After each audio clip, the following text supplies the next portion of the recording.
What if I told you aging wasn't a one-way street? What if you could just go back in time? It sounds like science fiction, right? Well, for one creature, it's a reality. Meet the immortal jellyfish, Torotopsis dohrnii. This tiny marvel of nature has a superpower that scientists are desperately trying to understand. When it gets old, sick, or injured, it doesn't just die.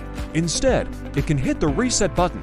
It reverts back to its earliest stage of life, a little polyp, and starts its life cycle all over again. Imagine an old man turning back into a baby to start fresh. This process makes it biologically immortal.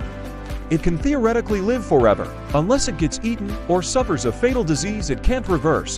How cool is that? Science is still unlocking its secrets, but it completely changes what we thought was possible about life and aging. If you love learning about creatures that break the rules of biology, make sure to subscribe for more amazing facts. Thanks for watching.